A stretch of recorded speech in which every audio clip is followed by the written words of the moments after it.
Library Krishna, the Supreme Personality of Godhead Chapter 48 Krishna pleases his devotees for days together. Krishna heard from Uddhava all the details of his visit to Vrindavana, especially the condition of his father and mother and of the gopas and the cowherd boys. Lord Krishna was fully satisfied that Uddhava was able to solace them by his instructions and by the message delivered to them. Lord Krishna then decided to go to the house of Kubja, the hunchback woman who had pleased him by offering him sandalwood pulp when he was entering the city of Mathura. As stated in the Bhagavad Gita, Krishna always tries to please his devotees as much as the devotees try to please Krishna. As the devotees always think of Krishna within their hearts, Krishna also thinks of his devotees within himself. When Kubja was converted into a beautiful society girl, she wanted Krishna to come to her place so that she could try to receive and worship him in her own way. Society girls generally try to satisfy their clients by offering their bodies for the men to enjoy. But this society girl, Kubja, was actually captivated by a lust to satisfy her senses with Krishna. When Krishna desired to go to the house of Kubja, he certainly had no desire for sense gratification. By supplying the sandalwood pulp to Krishna, Kubja had already satisfied his senses. On the plea of her sense gratification, however, he decided to go to her house, not actually for sense gratification but to turn her into a pure devotee. Krishna is always served by many thousands of goddesses of fortune, therefore he has no need to satisfy his senses by going to a society girl. But because he is kind to everyone, he decided to go there. It is said that the moon does not withhold its shining from the courtyard of a crooked person. Similarly, Krishna's transcendental mercy is never denied to anyone who has rendered service unto him, whether through lust, anger, fear or pure love.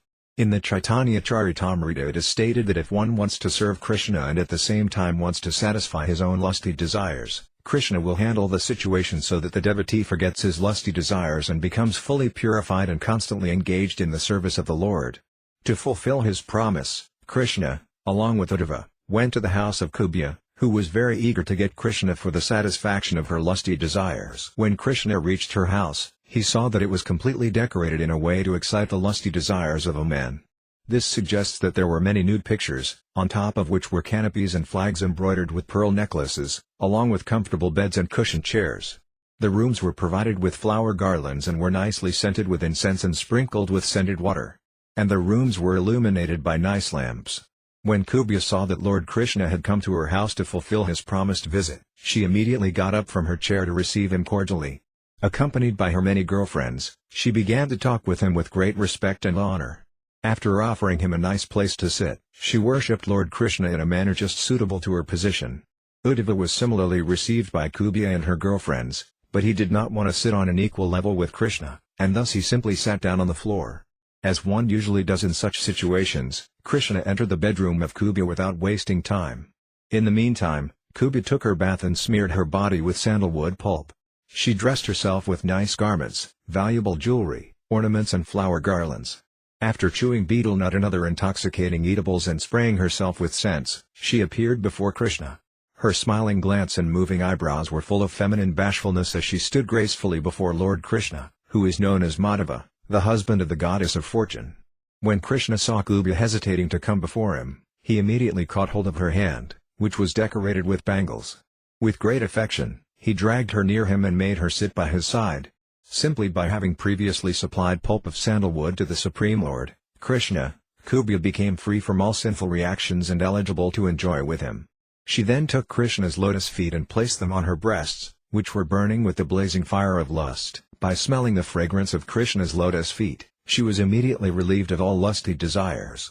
She was thus allowed to embrace Krishna with her arms and mitigate her long-cherished desire to have him as a visitor in her house. It is stated in the Bhagavad Gita that one must be freed of all material sinful reactions before one can engage in the transcendental loving service of the Lord. Simply by supplying sandalwood pulp to Krishna, Kubja was thus rewarded. She was not trained to worship Krishna in any other way, therefore she wanted to satisfy him by her profession. It is confirmed in the Bhagavad Gita that the Lord can be worshipped even by one's profession, if it is sincerely offered for the pleasure of the Lord.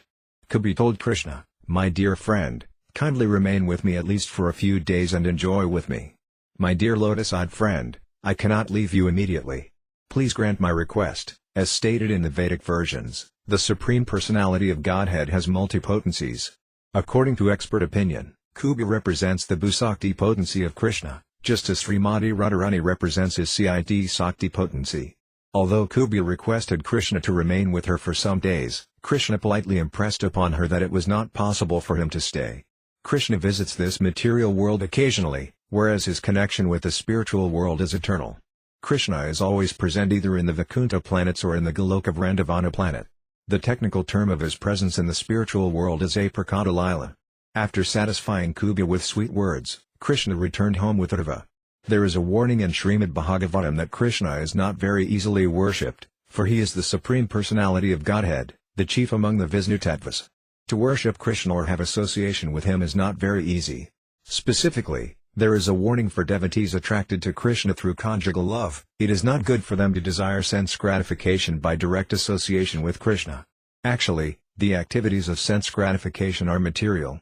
In the spiritual world there are symptoms like kissing and embracing, but there is no sense gratificatory process as it exists in the material world. This warning is specifically for those known as sahajiyas, who take it for granted that Krishna is an ordinary human being. They desire to enjoy sex life with him in a perverted way. In a spiritual relationship, sense gratification is most insignificant. Anyone who desires a relationship of perverted sense gratification with Krishna must be considered less intelligent. His mentality requires to be reformed.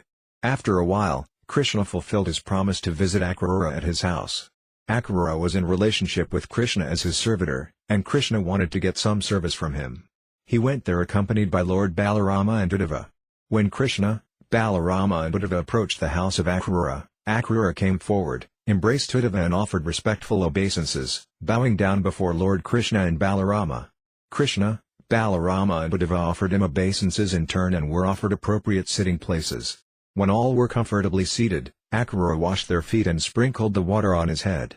Then he offered nice clothing, flowers and sandalwood pulp in regular worship. All three of them were very satisfied by Akrura's behavior. Akrura then bowed down before Krishna, putting his head on the ground.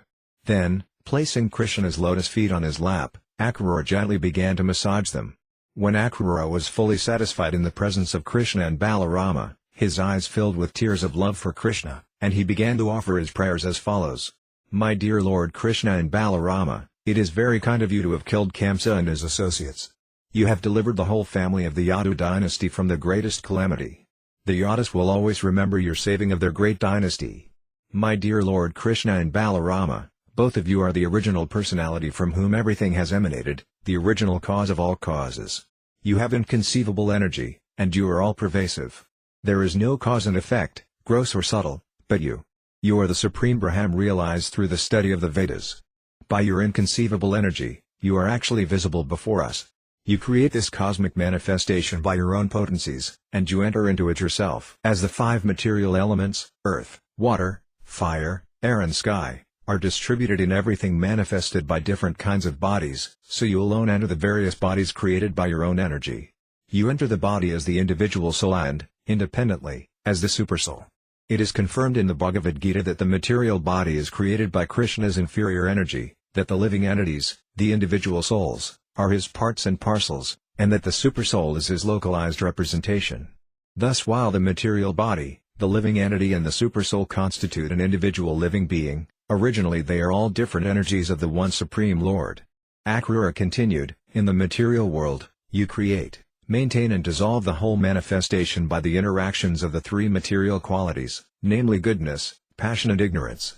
But you are not implicated in the activities of those material qualities, for your supreme knowledge is never overcome like the knowledge of the individual living entity. The Supreme Lord enters the material cosmos and causes creation, maintenance and destruction in their due course, whereas the part and parcel living entity enters the material elements and has his material body created for him. The difference between the living entity and the Lord is that the living entity is part and parcel of the Supreme Lord and has the tendency to be overcome by the interactions of the material qualities. Krishna, the Parabrahman, or the Supreme Brahman, being always situated in full knowledge, is never overcome by such activities. Therefore Krishna is called Asayuta, meaning he who never falls down. Krishna's knowledge of his spiritual identity is never overcome by material action, whereas the minute part and parcel living entities are prone to forget their spiritual identity due to material action. The individual living entities are eternally part and parcel of God, minute sparks of the original fire, Krishna. As sparks are prone to be extinguished, but not the blazing fire, so the living entities can be overcome by material activities, whereas Krishna never can. Ācārya continued, less intelligent men misunderstand your transcendental form to be made of material energy. But that concept is not at all applicable to you. Actually, you are all spiritual, and there is no difference between you and your body. Therefore, there is no question of your being conditioned or liberated. You are ever liberated in any condition of life. As stated in the Bhagavad Gita, only fools and rascals consider you an ordinary man. To consider your lordship one of us, conditioned by the material nature, is a mistake due to our imperfect knowledge. When people deviate from the original knowledge of the Vedas, they try to identify the ordinary living entities with your lordship, who have appeared on this earth in your original form to re-establish the real knowledge that the living entities are neither one with nor equal to the Supreme God. My dear Lord, you are always situated in uncontaminated goodness, Suddha-sattva. Your appearance is necessary to re-establish actual Vedic knowledge, as opposed to the atheistic philosophy which tries to establish that God and the living entities are one and the same. My dear Lord Krishna, this time you have appeared in the home of Vyāsadeva as his son, with your plenary expansion, Sri Balarama. Your mission is to kill all the atheistic royal families and destroy their huge military strength. You have advented yourself to minimize the burden of the world, and to fulfill this mission you have glorified the dynasty of Yadu by appearing as one of its members. My dear Lord, today my home has been purified by your presence. I have become the most fortunate person in the world. The Supreme Personality of Godhead, who is worshipable by all different kinds of demigods, Pitas, kings, emperors and other living entities and who is the supersoul of everything, has come into my home. The water of his lotus feet purifies the three worlds, and now he has kindly come to my place. Who in the three worlds among factually learned men will not take shelter of your lotus feet and surrender unto you? Who, knowing well that no one can be as affectionate as you are to your devotees, is so foolish that he will decline to become your devotee? Throughout the Vedic literature it is declared that you are the dearmost friend of every living entity. This is confirmed in the Bhagavad Gita, Shurdam Sarva Bhutanam. You are the Supreme Personality of Godhead, completely capable of fulfilling the desires of your devotees. You are the real friend of everyone.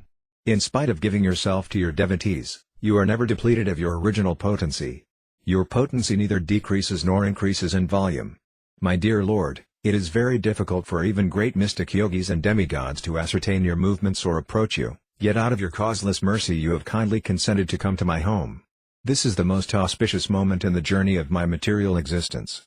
By your grace only, I can now understand that my home, my wife, my children and my worldly possessions are all bonds to material existence. Please cut the knot and save me from this entanglement of false society, friendship and love. Lord Sri Krishna was very much pleased by Ācārya's offering of prayers. With his smile captivating Ācārya more and more, the Lord replied to his submissive devotional statements with the following sweet words, My dear Ācārya, in spite of your submissiveness, I consider you my superior, on the level with my father and teacher and most well-wishing friend. You are therefore to be worshipped by me, and since you are my uncle I am always to be protected by you.